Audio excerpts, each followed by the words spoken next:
EPF खाता धारकों खुशी खबर 8.25% सुध हार को मिला मंजूरी। जानतु केबे आपण खाता को आसीबो टंका। आसंतु जानिबा आज आम यही नुआ अपडेट विषय जहाँकि ईपीएफ तरफ आसी। आसंतु जानिबा यही नुआ अपडेट विषय। तेणु वीडियो को आरंभ करने पूर्व आप समस्त को अनुरोध जो मैंने एपर्यंत आम चैनल को सब्सक्राइब करना आपण मैंने ही आम चैनल को सब्सक्राइब करूँ आउ यही वीडियो को बहुत मात्रा लाइक शेयर कमेंट करूँ। तेज चलतु डेरी न करके आज वीडियो को आरंभ करवा।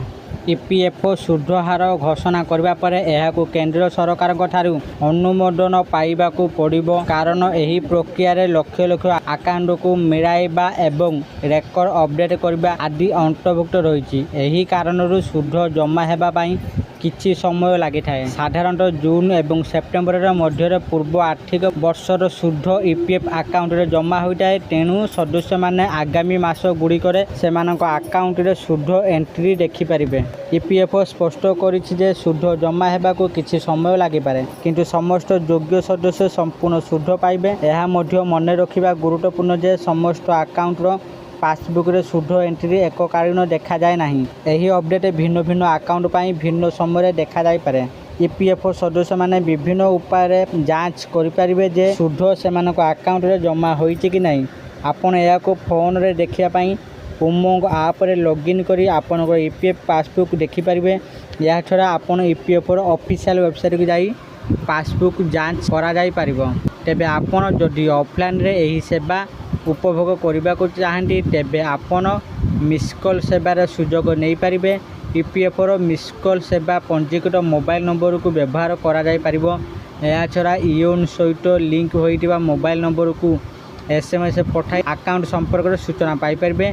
तेबे जदि आपण खातार बर्धित सुध जमा हो जाए तेबे पासबुक शेष प्रवेश एहीपरि देखा जाई पारे। ईपीएफ खूब शीघ्र यार नूतन डिजिटल प्लाटफॉर्म ईपीएफ 3.0 अंतर्गत एक प्रमुख वैशिष्ट्य लॉन्च करने को जाऊँगी। जहाद्वारा सदस्य मैंने पीएफ आकाउंट सीधा सड़क से बैंक आकाउंट को पांठी स्थानांतर करने को अनुमति पाइबे।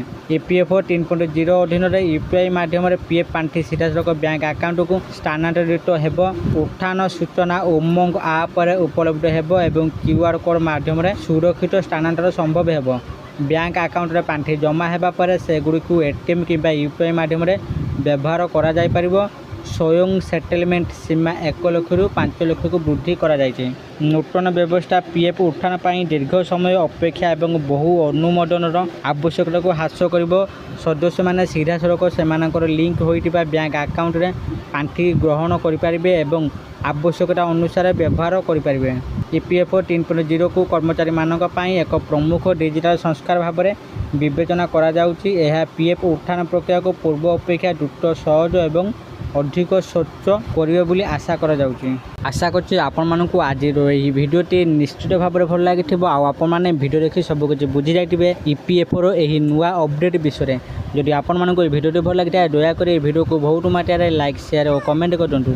आउ जो मैंने एपर्यंत आम चैनल को सब्सक्राइब करना आपण मानक अनुरोध आपण मैंने ही आम चैनल को सब्सक्राइब करूँ। आज ये फोन देखा आउ एक नुआ वीडियो से पर्यंत मु दीपू आपण मान विदा रोची। धन्यवाद।